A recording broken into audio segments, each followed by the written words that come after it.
Buenas tardes a todas y todos. En nombre de la doctora Paulina Rivero Weber, directora del Programa Universitario de Bioética, les doy la bienvenida a esta tarde de cine del 9º ciclo de Cine Debate, en el que continuamos abordando esta intersección tan interesante entre bioética y tecnología con un documental presentado en el Festival de Sundance de 2020 y que fue dirigido por Shalini Cantaya.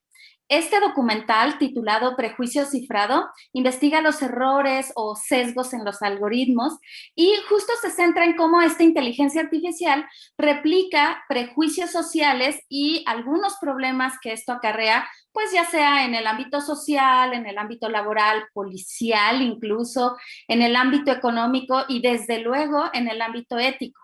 Y es que pues este tipo de tecnologías se pueden regular y también se podrían configurar de otra forma. Hay que considerar que esto ya no es un tema de ciencia ficción, no es un tema del futuro, sino que es un tema que está sucediendo aquí y ahora. Y bueno, para dialogar sobre estas cuestiones, tenemos a dos invitadazos de lujo que la verdad muy amablemente han aceptado participar como comentaristas y pues me dará mucho gusto presentárselos. La verdad es que es un placer presentar a la doctora Saif Savage, quien es profesora de Northeastern University en Boston y colabora con el Laboratorio de Innovación Cívica de la UNAM. Les cuento que por su innovación, Saif ha sido reconocida como una de las 35 innovadoras menores de 35 años por el MIT Technology Review y su trabajo ha sido cubierto por la BBC, Deutsche Welle y el New York Times. Saif publica con frecuencia en conferencias y revistas científicas de primer nivel, donde también ha ganado premios y patentes. También la doctora Savage colabora con diversos gobiernos federales de Latinoamérica para crear tecnología novedosa que mezcla inteligencia artificial y diseño centrado en el humano para ofrecer servicios inteligentes más eficaces. Saif tiene un doctorado y maestría en Ciencias de la Computación por la Universidad de California y estudió la licenciatura en Ingeniería en Computación por la UNAM. Colabora frecuentemente con académicos de la Facultad de Filosofía y Letras, como nuestro invitado de hoy, nuestro segundo invitado, y especialmente en su cineclub de Cinesofía. También ha trabajado en Microsoft, Intel Labs, Carnegie Mellon University y la Universidad de Washington. Buenas tardes, Saif, bienvenida. Muchas gracias, es un honor estar aquí. Muchas gracias por la invitación. No, al contrario, gracias. Y bueno, por su parte, nuestro segundo comentarista de lujo es Daniel Valdés Puertos, quien estudió la licenciatura en Lengua y Literaturas Hispánicas en la UNAM, cursó la maestría en Historia del Arte con campo de conocimiento en estudios curatoriales. Su línea de investigación es la historia del cine, materia que imparte junto a la de análisis cinematográfico en Arte 7, que es una escuela de cine. Como artista audiovisual, su obra se ha presentado en diversos espacios como el Museo Experimental El Eco, Museo Universitario del Chopo y el Centro de Cultura Digital. Así también en Ambulante, gira de documentales en la sección Flaherty del 2015 y Fonca, Jóvenes Creadores del 2016. Pues también en fechas muy próximas obtendrá su doctorado en Historia del Arte por parte de la UNAM y es profesor de esta escuela de cinearte 7, América y CLES. Hola Daniel, ¿cómo estás?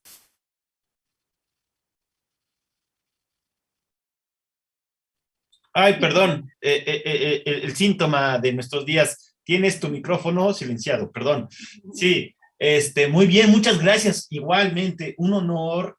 Muchas gracias por la invitación y compartiendo con mi colega y querida de toda la vida desde hace muchísimos años, desde antes que nos conociéramos, incluso ya teníamos vínculos por ahí.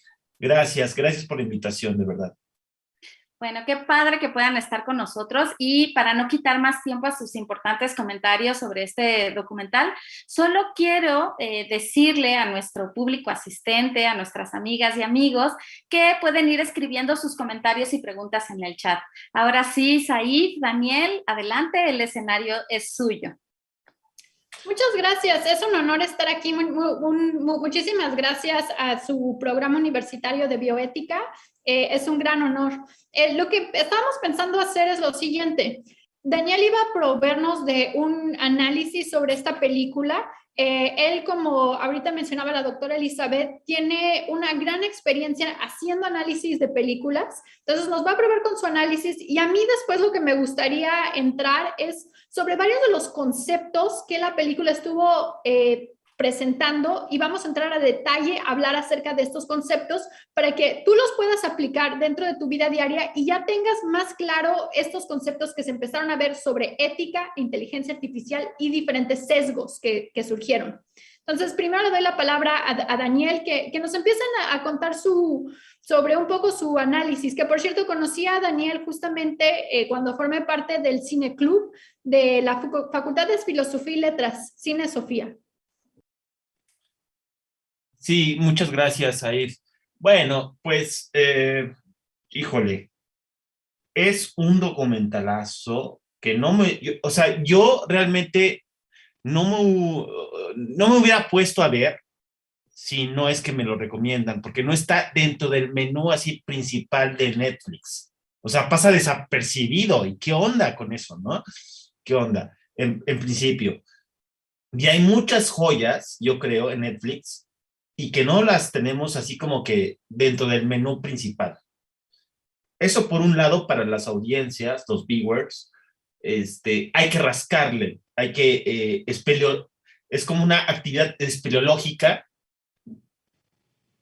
para ver realmente estas joyas que tienen ahí en ese archivo. Pensemos a Netflix como un archivo. Por otro lado... es cierto sesgo, ¿no? Que empieza a surgir. O sea, como ¿quién empezamos ahí con el sesgo, justamente. Empezamos ahí con el sesgo, con los algoritmos, justo. Sí, es cierto, totalmente. Sí. Y bueno, lo que nos relata este documental es pues, el devenir de... se llama... Ay, me corrigen. Joy Boulamwini, esta investigadora, researcher del MIT, donde está ahorita nuestra querida Said, con un proyecto que es bastante peculiar, puesto que va a hacer un matrimonio, un vínculo entre ciencia, tecnología y arte. Y se da cuenta en su periplo de que algo hay medio extraño y todo tiene que ver con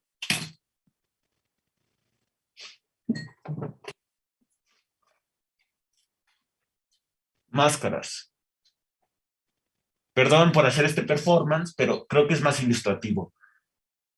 No la reconoce esos algoritmos, no la reconoce porque es negra y porque es mujer. Dice, hay algo mal, ¿no? Hay algo mal en toda esta planificación, programación, etcétera. Y por supuesto, y ahí empieza el debate, ahí empieza todo, y entonces nos vamos con, obviamente, las reminiscencias de Big Brother, de Orson Welles, de Orson Welles, ay, perdón, me equivoqué, no, es, ay, ¿cómo se llama?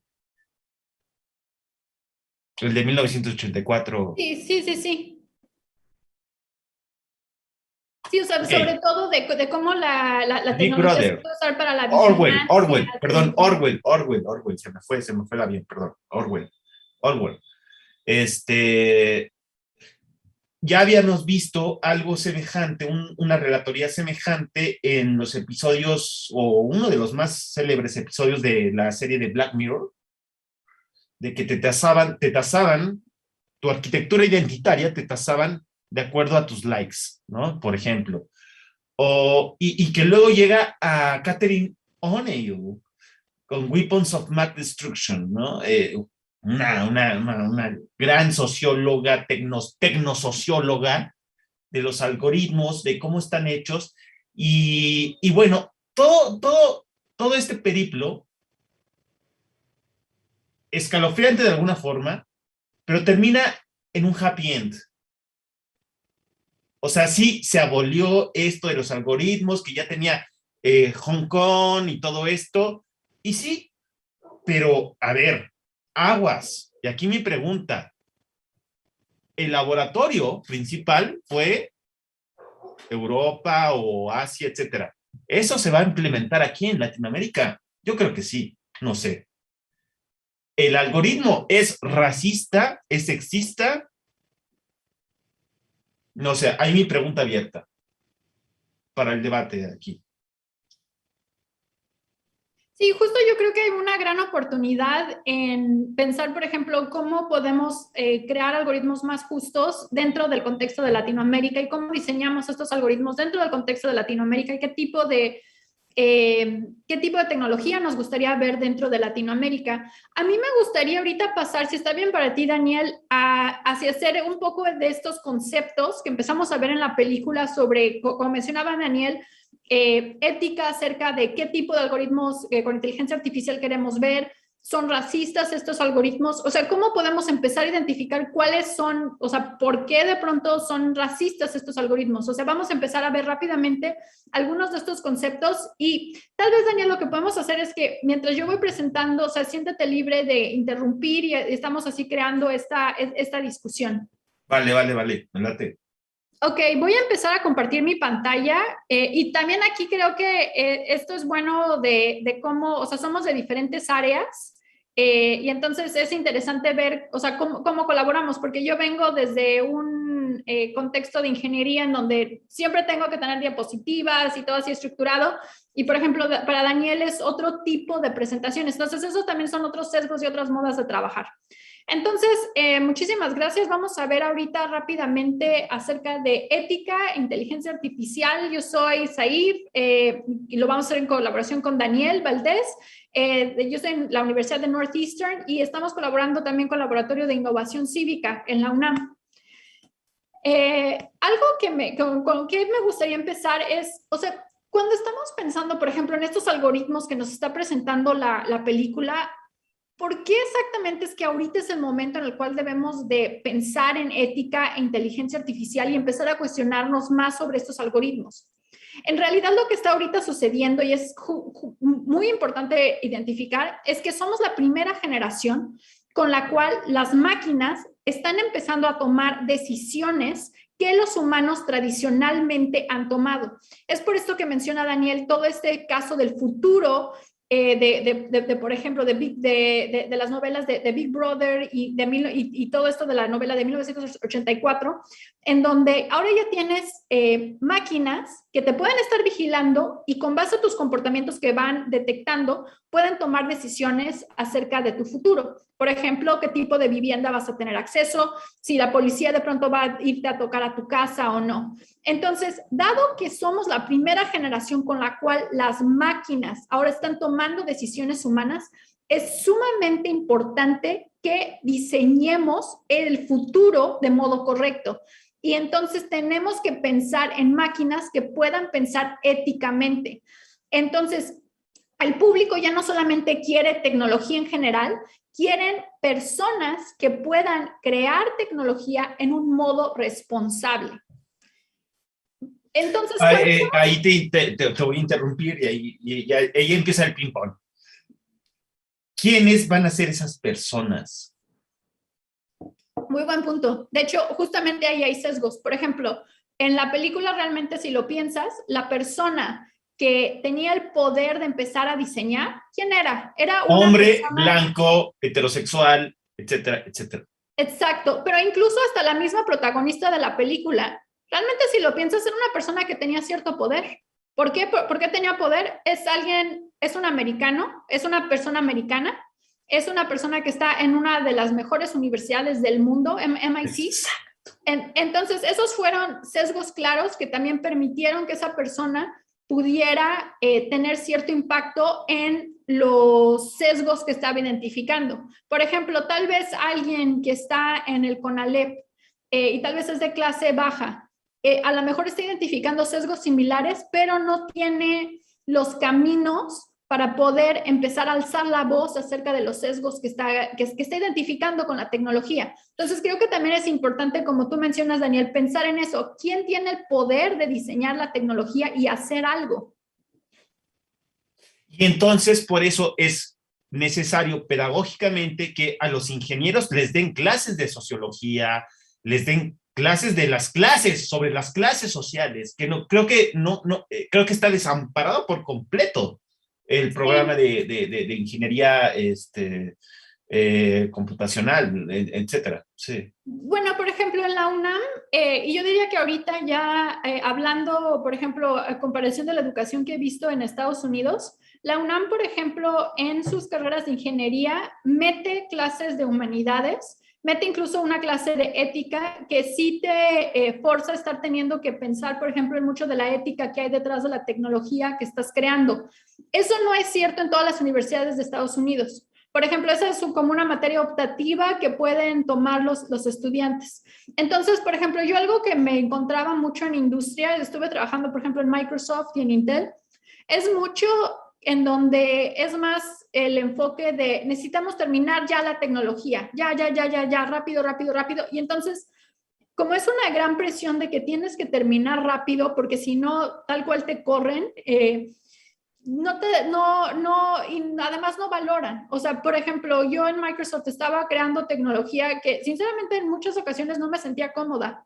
¿Por qué no me sentía cómoda? Porque, por ejemplo, en una ocasión tenía yo que ver como hacía análisis sobre datos de los usuarios, de cosas que estaban haciendo. En una ocasión tuve que ver lo que un usuario que estaba viendo pedofilia estaba haciendo. Lo reporté a mi jefe, realmente no les importaba, o sea, era ok, qué bien que encontraste esto, siguiente tarea. Y entonces, esto es importante detectar y entender que así es este contexto con las grandes empresas de tecnología, en donde es más una presión de producir rápido que estar pensando en toda la ética que hay detrás, en todo el ecosistema de información que se está creando. Bueno, entonces, o sea, creo que estás poniendo un muy buen punto acerca de, es un tema de educación y diría que tienes toda la razón que es un tema de educación en los niveles de ingeniería y también creo que es un tema de educación para para las carreras de humanidades. ¿Por qué para las carreras de humanidades? Por ejemplo, yo algo que ahorita hago en mis clases, en donde a veces no tengo solamente ingenieros, tengo también personas de otras carreras, es que yo quiero que si ellos se unen a la industria, ellos estén familiarizados con la tecnología para que puedan alzar la voz y hacer algo.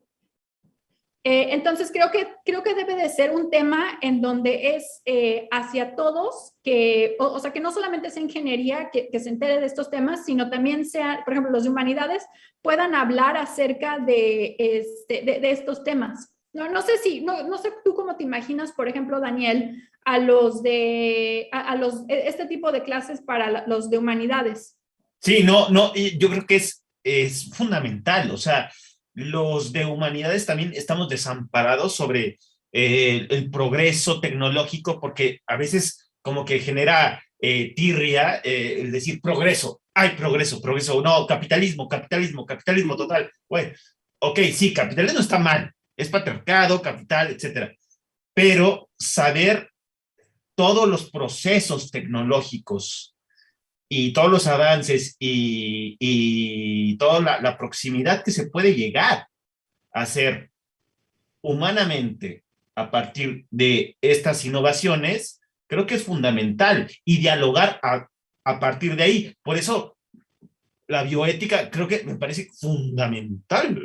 Sí, sí, y la verdad me parece fabuloso lo que ahorita está haciendo la UNAM, por ejemplo, con este programa de bioética que está justo pensando en esta conexión. O sea, justamente esta charla está juntando ingeniería con esta área de humanidades para empezar a empujar eso. Y creo que es una muy buena oportunidad lo que está empujando la UNAM.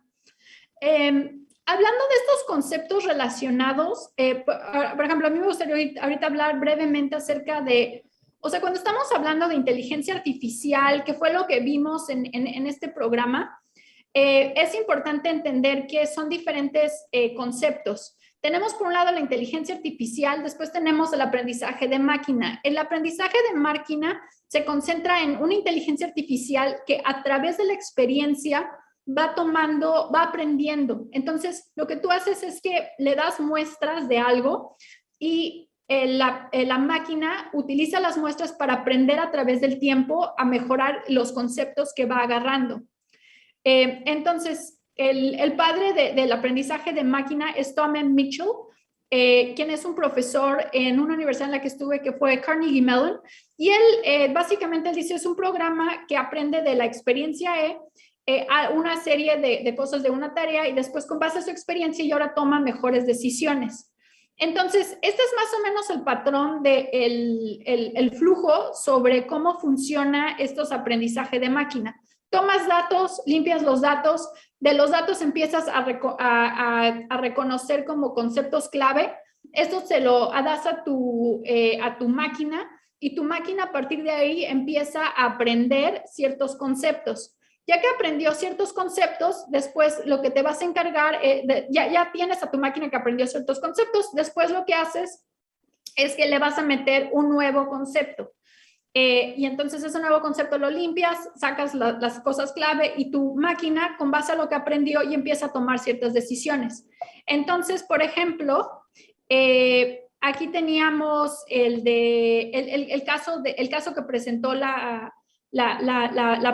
personaje de la película, en donde quieres tal vez una app que aprenda a reconocer cuando hay una persona enfrente y si reconoce que es una persona que le diga hola. ¿Cómo va a funcionar? Bueno, vas a tomar una serie de fotos de personas, después vas a limpiar los datos que tienes de las fotos, vas a sacar cuáles son sus características, se lo vas a dar a tu aprendizaje de máquina. A partir de ahí, tu máquina va a empezar a reconocer caras humanas. Y ahora ya que tienes una nueva cara humana, se la das, con base a lo que aprendió, la máquina va la máquina a decir, esto sí es un humano, esto no es un humano. Entonces, ¿qué fue lo que pasó? ¿En qué momento en la película falló este modelo? Pues resulta que las caras de los humanos que se estaban alimentando a la máquina eran todas de personas blancas. Entonces, al tener ahora a una persona de piel oscura, la máquina no lo podía reconocer. Entonces, ese es el sesgo que empezó a crear. Entonces, nota, los sesgos pueden empezar a formarse a partir de estos datos que vas escogiendo, también a partir incluso del tipo de aprendizaje de máquina que vayas teniendo. Y entonces, por ejemplo, cuando lo estamos pensando así, o sea, tú dirías, bueno, ¿y cómo aseguras, ya que viste que hay estos problemas, cómo exactamente aseguras que las máquinas puedan pensar éticamente? Hay diferentes principios que ya se han creado y que ya se han definido cuando empezamos a pensar en inteligencia artificial ética. Una es, y estos son los 4 principios básicos. Una es que haya equidad. Y entonces aquí de lo que se trata es que crear inteligencia artificial que sea justa o que al menos que reduzca las injusticias que existen y que al menos no lo haga más grande. Entonces es importante poder detectar ciertos prejuicios humanos que pueden existir a través de todo el ciclo que existe de tu inteligencia artificial. Por ejemplo, aquí a lo mejor un prejuicio que existió fue que, como tú mencionabas, Daniel, tal vez las personas que programaron la inteligencia artificial eran personas blancas y entonces, como eran personas blancas, pensaron solamente en alimentar su inteligencia artificial con fotografías de personas blancas y no pensaron en ningún momento en las personas de color, cómo utilizarían su sistema y cómo su sistema tal vez tendría sesgos para poder reconocer a las personas de color.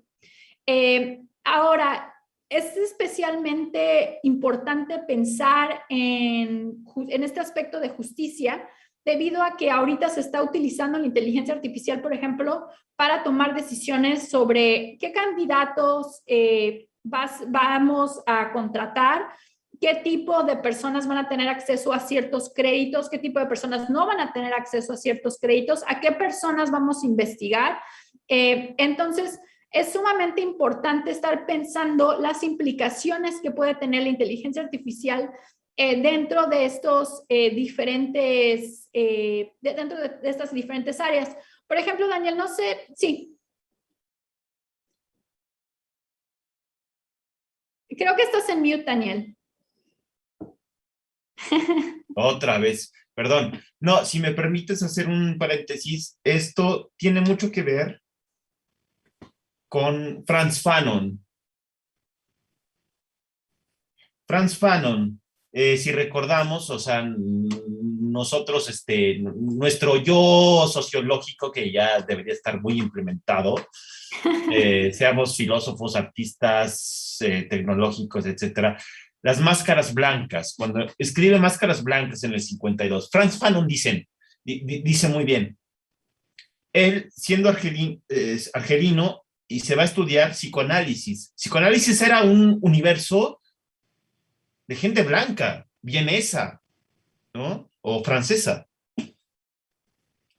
Y obviamente, pues padeció de rechazo de alguna forma, pero él era burgués y no obstante siendo de color, y se ve en el espejo y dice, siento cómo me mancha mi sangre negra. Y no se reconocía él en el espejo. Esto tiene mucho que ver con la película, cuando la chava se ve y dice, ¿por qué no me reconoce el algoritmo? Piel negra, máscaras blancas. Y él dice justamente esta cuestión de no reconocerse negro, ¿no?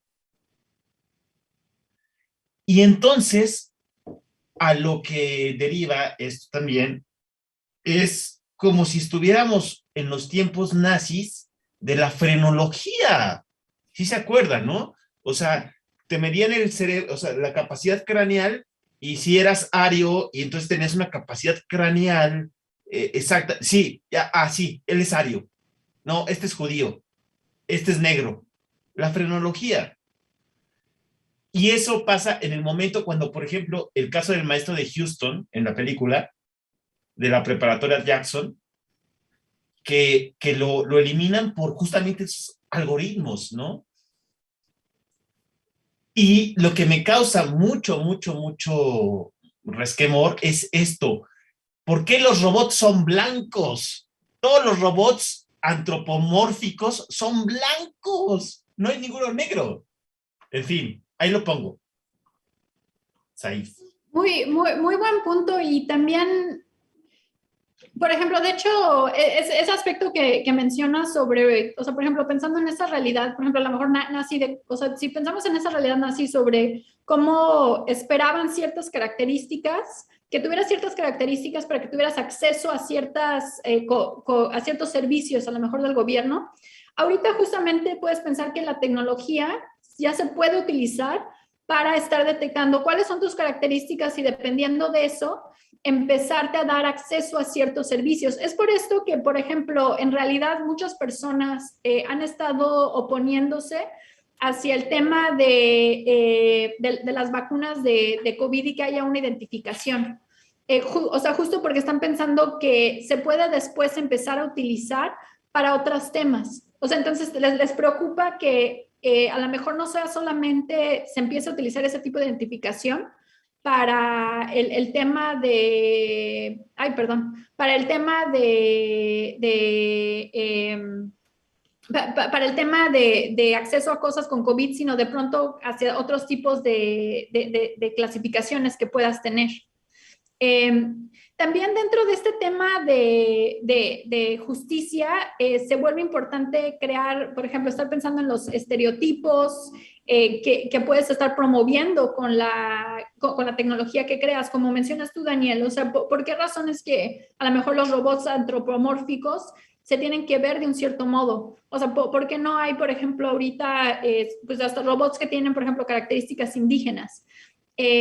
También hay un tema en donde ciertas culturas son sobre representadas y ciertas culturas no son representadas. Y entonces, por ejemplo, incluso la tecnología está ayudando a que ciertos lenguajes desaparezcan, ciertas características humanas sean ignoradas sobre otras.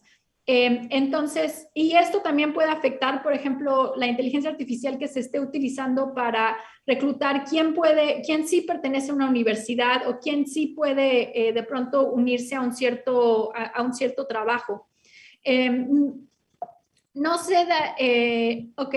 Y bueno, otro tema que es importante dentro de cuando estamos pensando dentro de la ética y la inteligencia artificial es traer la transparencia. La transparencia, ¿por qué es importante? Porque te puede ayudar a que, por un lado, puedas mitigar las injusticias. ¿Por qué? Porque de pronto tú al explicarle a la persona cómo se crea un cierto algoritmo, cómo está tomando ciertas decisiones, la persona, el usuario final, a lo mejor se puede dar cuenta, ¿sabes qué? Aquí utilizaron muchas caras de personas blancas y como no me involucraron a personas de color, es por esto que no me está ahorita reconociendo. Entonces, en ese aspecto te ayuda a que la persona a lo mejor pueda hacer algo para mitigar eso. También ayuda a que los desarrolladores puedan empezar a ver qué problemas tiene su inteligencia artificial, porque es más claro cómo está funcionando el flujo. También las personas al entender cómo está funcionando la inteligencia artificial, al no ser una caja negra, ellos pueden tomar mejores decisiones. También es importante crear inteligencia artificial que pueda ser responsable de las decisiones que toma. Es importante estar pensando, ok, esta inteligencia artificial que estoy creando, ¿cómo va a impactar al mundo? Y también necesitamos que los usuarios también puedan tener cierta responsabilidad de la inteligencia artificial que ellos tomen, que ellos utilicen, ya que los humanos, puedes pensar que los humanos deben de siempre ser responsables por las decisiones que ellos tomaron asistidos por la inteligencia artificial. Entonces, este es un tema muy importante. Perdón, ¿quieres decir algo, Daniel? No, sí, perdón, pero sí, es que es un tema súper importante, la decisión de los usuarios, o sea, y me parece muy clave cómo utilizas sutilmente y casi eufemísticamente el término, porque ni siquiera somos civiles, ni siquiera somos ciudadanos, ciudadanas, somos usuarios o somos consumidores. Sí. Y tiene, o sea, y nosotros, o sea, nos dan la obligación, o sea, tenemos derechos y tenemos obligaciones. Y la obligación es alimentar bien a la Matrix, ¿no? Al Big Data. Pero el tema central realmente es cómo nos educamos. O sea, si no hay realmente una ideología de equidad de género, si no hay ideología de lo importante que es cómo conducirte en el idioma, si no hay una cuestión de saber lo importante que son las plantas, los árboles, etcétera, etcétera, etcétera, todo eso que tiene que ver con la ética, pues los usuarios van a ser papilla, perdonen la expresión, papilla, sobre la aplicación o todo lo que lo que le viene. Entonces sí, es importantísimo ir al fondo del asunto que tiene que ver con educación. Y solamente, y perdón que lo diga, pero ustedes ven, México versus Cuba. Pese a todos los males de Cuba, no hay un analfabeta cubano. Nunca. Y aquí tenemos un nivel de analfabetismo impresionante. ¿Por dónde ir? ¿Por dónde ir entonces? No sé. Sí, tienes toda la razón. Y también pensar en cómo no necesariamente la inteligencia artificial te va a estar solucionando todos los problemas que necesariamente se están enfrentando en la sociedad. Ahora, ¿cómo es que podemos, por ejemplo, estar trayendo esto de transparencia y como crear una inteligencia artificial que sea, por ejemplo, más responsable? Creo que algo muy importante es identificar dentro de todo el proceso de inteligencia artificial que tienes los diferentes sesgos que pueden existir y ser transparentes en cada parte de tu flujo. Entonces, por ejemplo, algunas recomendaciones que se dan es, ok, ¿sabes qué? Vas a meter datos en tu inteligencia artificial, danos información acerca de qué te motivó a usar esos datos particulares que usaste para entrenar tu inteligencia artificial que pudiera empezar a reconocer gente. ¿Por qué exactamente utilizaste esos datos? ¿Para qué creaste esos datos? ¿Cómo es que las personas pueden mejorar esos datos que tú ya creaste para alimentar a la inteligencia artificial? ¿Para qué usos exactamente crees que estos datos se deberían usar? ¿Por qué es importante eso? Porque, por ejemplo, tú al decir, ok, tengo estas caras de humanos que utilicé para la inteligencia artificial, las tomé de este modo para que la máquina pudiera reconocer lo que estamos, perdón, es que me doy cuenta que mi luz creo que se apaga cuando hay está bien. poco movimiento. Entonces, o sea, crear esta transparencia de los datos te puede ayudar a combatir ciertos sesgos. Y también puedes crear unas hojas, data sheets, en donde empieces a hablar acerca de ciertos sesgos que pueden tener tus datos. Por ejemplo, y así hubiera sido como, a lo mejor, por ejemplo, una persona hubiera dicho, ¿sabes qué? Este set de datos le faltan personas de Latinoamérica morenas.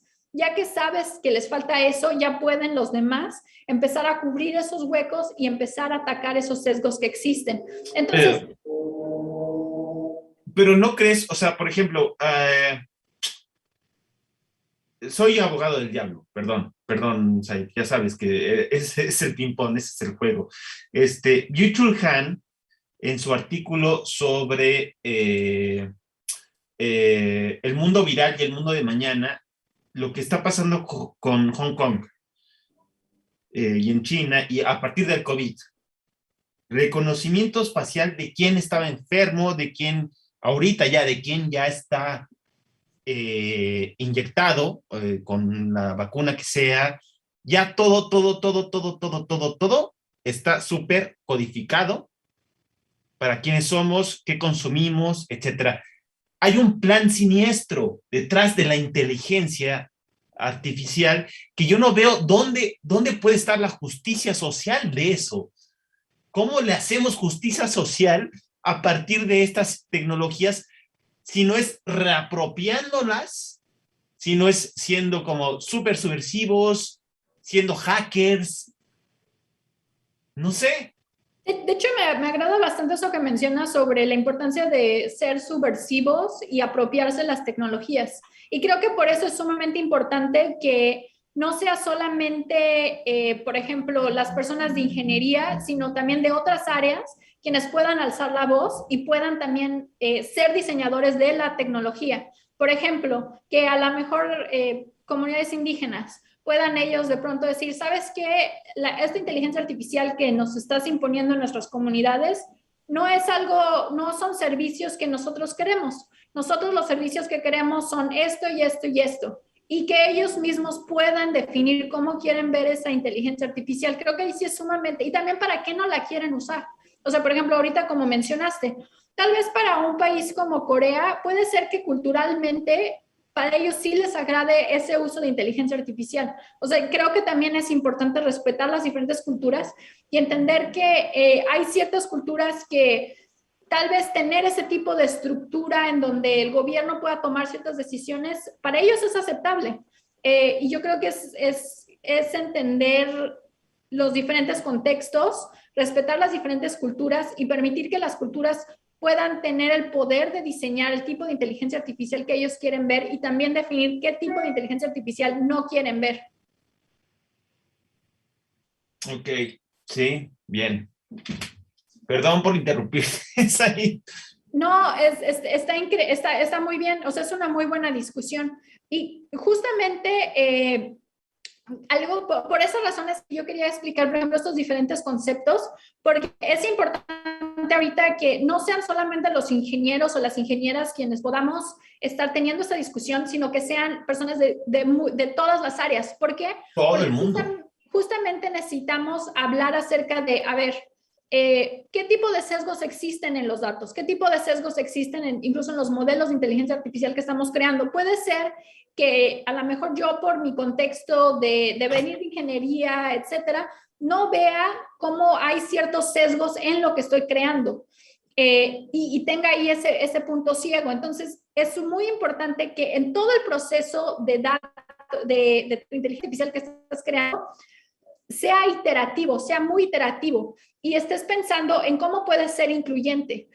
Aquí mismo otro principio que se tiene es sobre la inclusividad y aquí es asegurarte que estés diseñando con todos los individuos, no que tú estés diseñando para, por ejemplo, comunidades indígenas, sino que los indígenas mismos estén colaborando contigo y estén definiendo el tipo de inteligencia artificial que ellos quieren ver, el tipo de tecnología que desean ver en sus comunidades.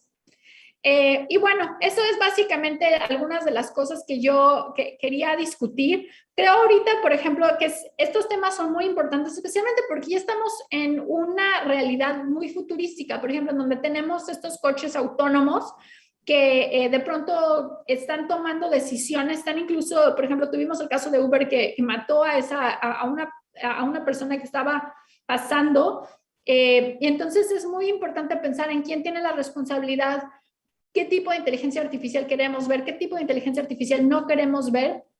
Y bueno, yo creo, ahorita quería yo hablar acerca de estos conceptos, más que nada para poder entender juntos los diferentes conceptos relacionados con la inteligencia artificial y todos podamos crear juntos la inteligencia artificial y así combatir los sesgos. Es muy importante, algo que yo creo que es clave es entender que todo este proceso es iterativo. Entonces es entender que tus datos pueden tener sesgos y tal vez te vas a dar cuenta de los sesgos hasta que ya hayas creado el modelo. Y entonces vas a iterar otra vez, vas a volver a mejorar tus datos. Todo tu proceso va a ser iterativo y así es como vas a estar mejorando tu inteligencia artificial. Sí, Qué no. interesante todo lo que mencionan. La verdad es que han generado debate en el chat del Facebook y pues muchas reflexiones en torno a lo que han estado comentando. La verdad, les agradezco muchísimo toda esta nueva información y esta reflexión que hicieron en conjunto.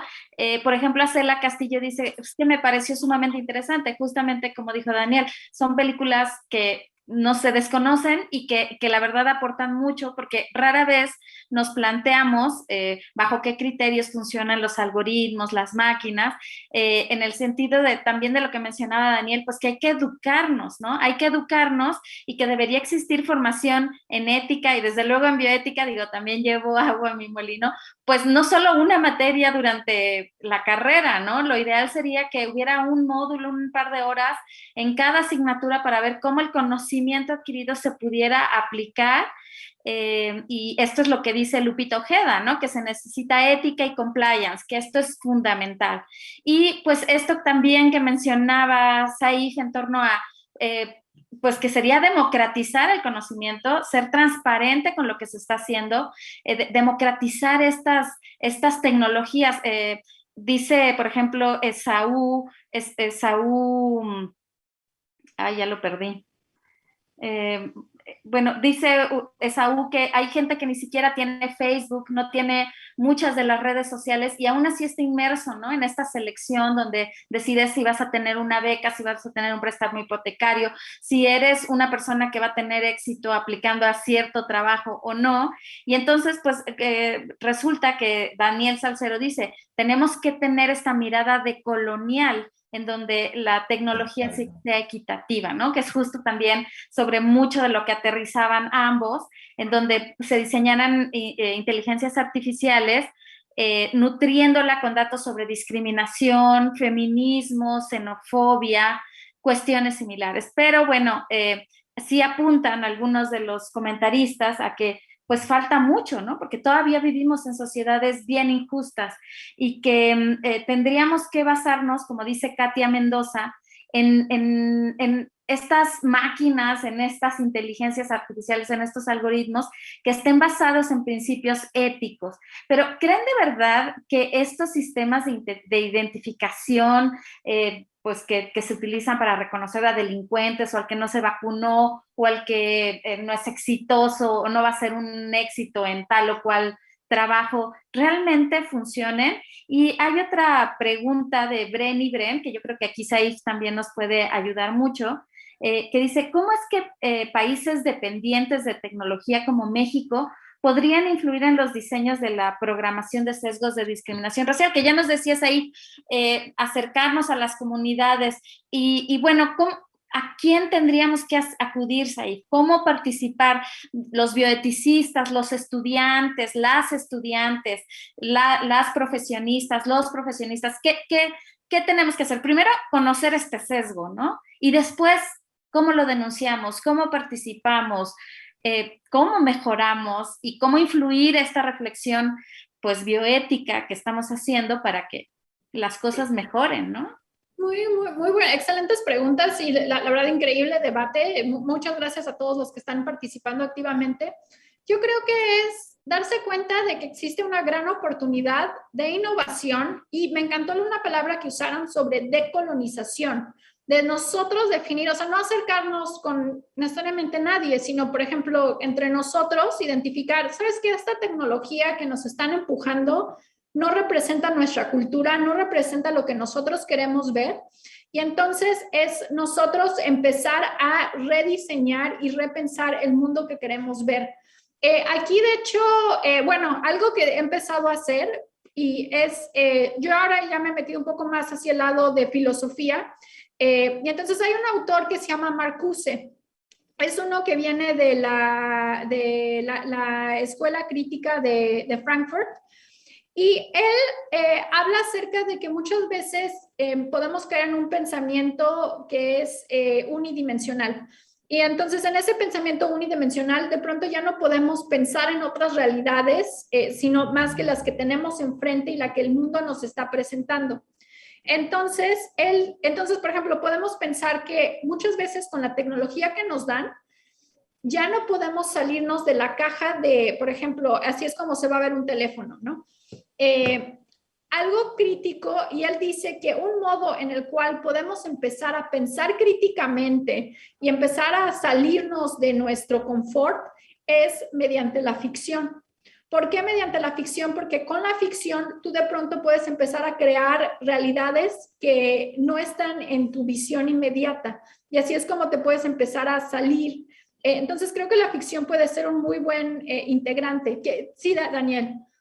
No, es que me encanta esto. Sí, Marcuse, o sea, wow, está en mi pedestal, Herbert Marcuse, y por supuesto, eso es lo que decía, y es un gran revolucionario, es un gran subversivo, es un gran marxista, bueno, fue, y decía eso, apostaba a la ficción, pero sobre todo a la ciencia ficción.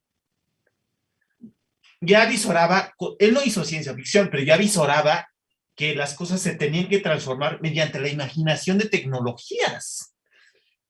Y justo eso, o sea, le das al clavo así preciso. No, no, me emocioné mucho, perdón. Nada más, era eso. Perdón.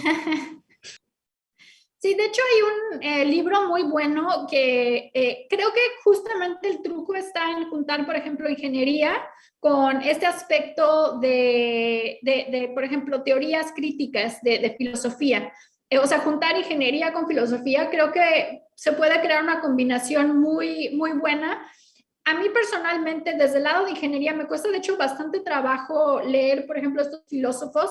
Hay un libro muy bueno que se llama Critical Theory for Design, Teoría Crítica para el Diseño, y ellos justo lo que hacen es, te presentan el texto original de los filósofos, que por ejemplo, a lo mejor para Daniel es fácil leerlo, para mí es muy difícil, pero después te presentan una traducción, o sea, como ok, este texto de este filósofo, ¿cómo lo puedes aplicar para el diseño? Entonces, así fue como yo me he estado empezando a acercar, por ejemplo, con estos filósofos y creo que donde hay oportunidad, por ejemplo, es en crear eso para filósofos latinoamericanos.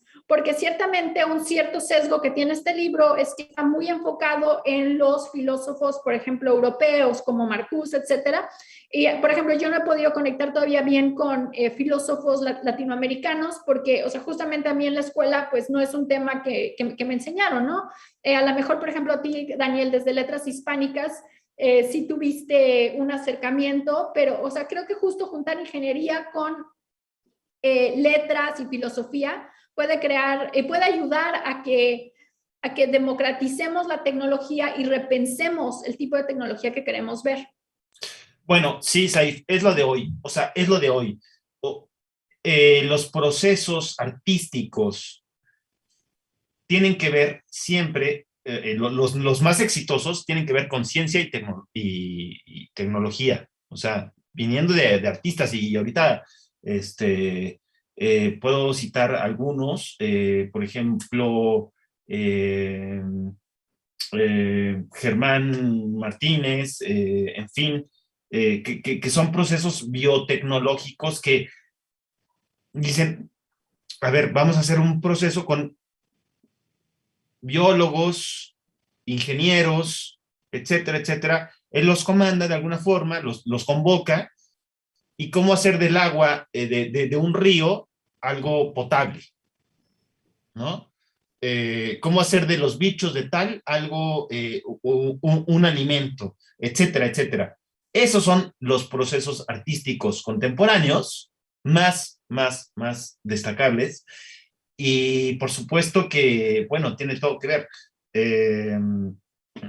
No sé,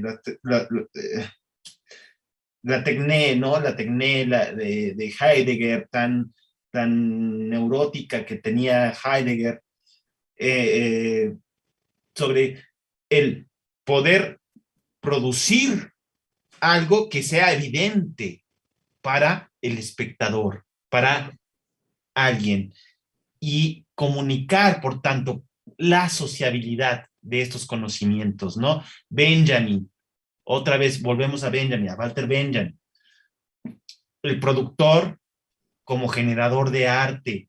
Todo esto tiene que ver con esa escuela de Frankfurt, justamente. Y creo que es bien necesario ahorita que todos tengamos como común denominador, otra vez, vuelvo a repetir eso, tanto ingenieros como literatos de filosofía y letras, etcétera, etcétera, etcétera.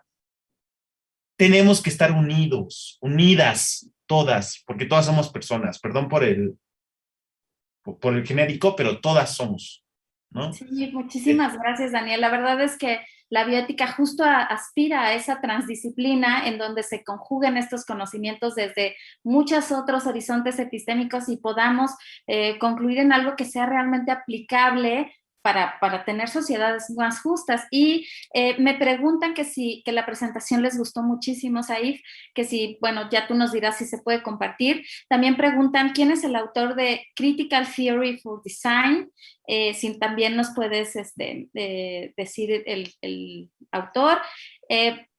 Pregunta Diego, filósofo, que le interesa mucho esto del diseño participativo, porque rebate este discurso de que la tecnología es autónoma o incontrolable. Si podrían dar más ejemplos de diseño participativo en inteligencia artificial. Y por otro lado, pregunta Melissa Contreras, ¿sería posible que existiera algún mecanismo regulatorio para evitar estos sesgos? Y más allá de eso, también hay otra pregunta que me parece interesante. Dice Sayixa Ska, o sea que las inteligencias artificiales son diseñadas dependiendo del lugar donde se usarían. Eso, en vez de incluir, ¿no excluiría aún más? Porque, bueno, hay una parte donde está la inteligencia artificial en China que también esa es discriminatoria, ¿no? Porque justamente se apega a rasgos orientales, ¿no? A ver, ¿qué nos pueden comentar sobre estas preguntas? El libro lo acabo de compartir en el chat del Zoom. No sé si lo pueden poner en Facebook, sino en YouTube, sino después de que termine esto, me pongo yo a compartirlo. De hecho, el libro es es de profesores que conozco. El autor es de mi área de investigación, se llama Jeffrey Barsdell, y lo hizo con su esposa Shadow Barsdell, y después hay otra investigación que se llama Mark Leith. Ellos son, de hecho, justamente de mi área, y estuve hablando con la profesora que es coautora. Ella venía de filosofía y siempre como que se sentía insegura porque estaba de pronto en el área de diseño y así como, ay, no, que no sepan que vengo de arte y de filosofía. Y de pronto dijo que el momento en el cual empezó a usar todo el contexto con el cual ella venía para su investigación, eso le dio mucho poder. Entonces, creo que ahí es muy importante, por ejemplo, entender cómo la historia de ti mismo, de dónde vienes, te puede ayudar para lo que estás creando. Y entonces así fue como ella creó ellos crearon este libro en donde juntaron teorías filosóficas fuertemente con diseño. Y bueno, para mí que vengo de ingeniería me ha servido realmente mucho, y creo que lo clave es identifica cómo tu historia de ti mismo te puede ayudar para lo que estás creando. Por ejemplo, a mí me ayudó, de hecho, o sea, yo conecté en la licenciatura con Daniel, y este aspecto de poder conectar con filosofía y letras a mí me sirvió mucho para la investigación que estoy haciendo. No sé, Daniel, si también quieres compartir. Sí, no, nada más como para acotar y nada más como que para abonar. Donna Haraway, es lo de hoy también. Tenemos que leer, yo le recomiendo al auditorio, tenemos que leer Volver al Problema, de Donna Haraway, que ya está reeditado, ya está en español, etcétera, que hace una conjunción entre ciencia ficción y problemas filosóficos muy gruesos, y que nos pone así como que enfrente de ya lo que se veía venir, que es la pandemia. ¿Cómo no podemos negociar con este virus? Por el exceso de actividad, por el capitalismo patriarcal. En fin, Donna Haraway, esa sí está en un pedestal importante. Ya. La verdad es que muchísimas gracias, Daniel, Said. La verdad es que estamos encantados de que hayan estado con nosotros. Muy interesantes todas sus respuestas, sus reflexiones. Y bueno, de verdad, si puedes entrar al Facebook, Said o Daniel, si pueden entrar y ver también algunas preguntas que tal vez no hayan podido ser contestadas o planteadas en este espacio. La verdad es que también agradezco muchísimo a todas las personas que participaron con sus comentarios, con sus dudas, y pues con esto concluimos esta sesión. La verdad es que estamos súper contentos de poder haber escuchado también desde otros ámbitos, desde otras áreas, desde la ingeniería, que tiene muchísimo que contribuir, y como el derecho y como la sociología y desde luego la filosofía. Así que ha sido un diálogo muy rico, ¿no? Se ha disfrutado mucho. Y bueno, con este agradecimiento, doctores, queridos doctores, ya les estaré enviando su constancia de participación, y desde luego queremos, antes de despedirnos, queremos invitarles a la siguiente sesión que se va a llevar a cabo el miércoles 22 de septiembre y en el que vamos a analizar el documental Paris is Burning, y que va a ser comentado por el maestro Rubén Hernández Duarte del CIEG con el tema para continuar con todo este debate que hemos abordado sobre la discriminación, etcétera. Y en este caso vamos a hablar de la discriminación LGBTIQ+. Les recuerdo que pueden ver este documental en YouTube previo al debate, y pues también invitarlos a que sigan nuestras redes sociales, YouTube, Facebook, que sigan la columna de Animal Político que publica el programa, y pues bueno, que tengan excelente tarde, que no nos sorprendan más sismos, que todos estemos tranquilos, que todos estemos llenos de salud, y los esperamos dentro de 15 días. Muchas gracias, Said. Gracias, Daniel. Muchas gracias, fue un honor.